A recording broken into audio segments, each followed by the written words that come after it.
Today is genuinely a good day. I've just received a rather interesting gift from a viewer who's been following the channel for a long time. A drill that doesn't work anymore. No clear explanation of what went wrong, just a small request attached. Could you make a repair video about it? Well, that made me smile. Fixing broken tools, especially when you don't know the problem up front. That's exactly the kind of challenge I truly enjoy. And honestly, I was still holding on to a bit of hope that when I flipped the switch, it might spin for a moment just to show some life.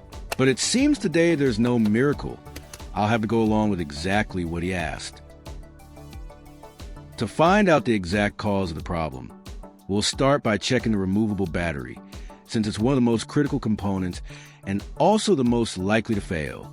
Why does it fail so often? Not because it's poorly made, but because a lot of people are making a very basic mistake, without even realizing it. The removable battery of an electric drill is placed into its dedicated charger, yet there's absolutely no sign that it's charging. This is a very common, everyday problem. Not serious enough to feel urgent, but confusing enough that many people don't know how to deal with it. And in the end, the usual choice is to take it to a repair shop, where the cost often ends up far higher than the problem itself. With these two metal rings, they act as an intermediary piece, connecting directly to the positive and negative terminals of the removable battery. This makes checking the voltage with a measuring device much easier and far more convenient. You might be wondering why there's no sign of charging, yet a small amount of voltage still shows up when measured. This is actually quite normal. The battery is simply holding residual voltage, enough for a meter to detect, but not stable or safe enough for the charger to start charging. When a battery drops too low or becomes internally unbalanced, its protection circuit cuts off the charging process, even though the voltage hasn't fallen all the way to zero. Among many repair tricks, an idea suddenly came to me. To wake up a removable battery that has fallen into a deep sleep state, it sometimes needs a small, controlled jolt to reactivate its internal protection circuit. Nothing aggressive, just a stable and predictable power source. That's why I'm using a laptop charger.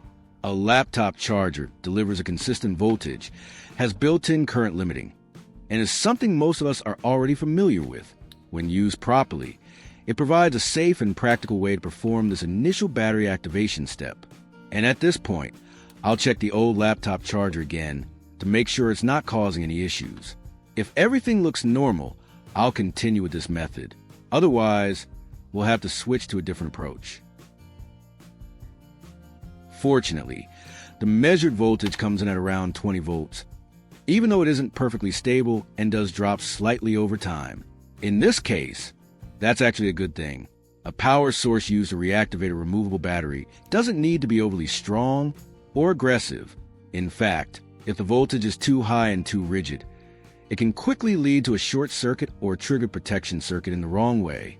A power supply that's just strong enough, with a bit of natural voltage drop, is actually the safer choice for this initial activation step. In this step, building the tool to reactivate the completely drained removable battery is kept very simple, from each small detail and materials used all the way to the process itself. So if at any point you feel confused or find something unclear, don't hesitate to leave a comment below and let me know.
I'm sure this rivet isn't unfamiliar to most of you by now. With it in place, connecting the wire to the laptop charger's plug becomes much easier and more reliable.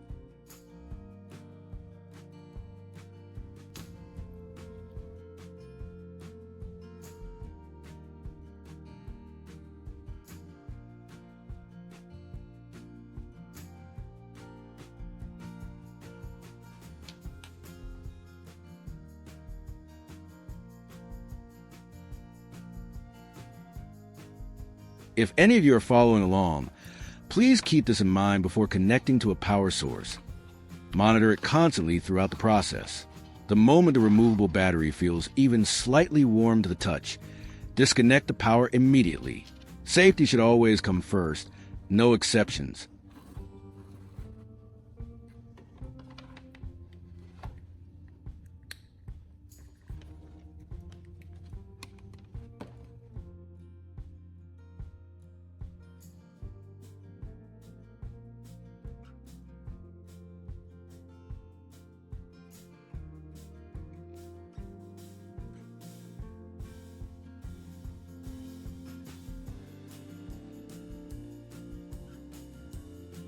And that's a success. The charger shows clear signs of life again as soon as I switch the power back on. Now that everything's working, it's time to clean up the mess on the workbench, recharge the battery, and put it back into normal use.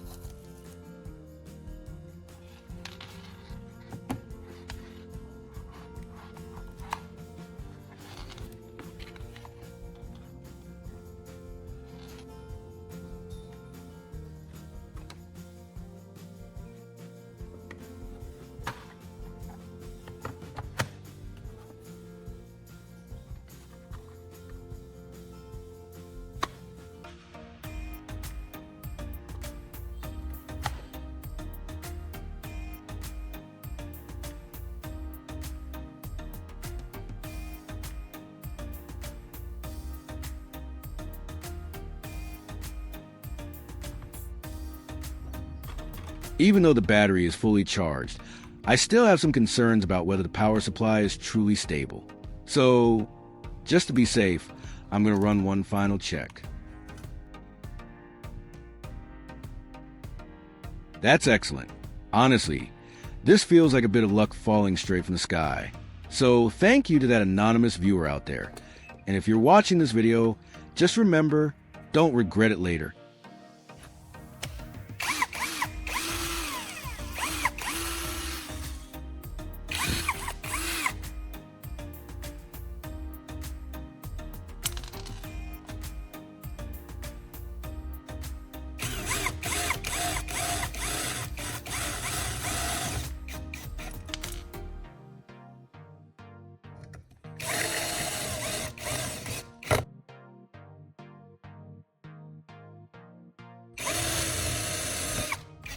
So from something that seemed ready for the trash, everything is working normally again.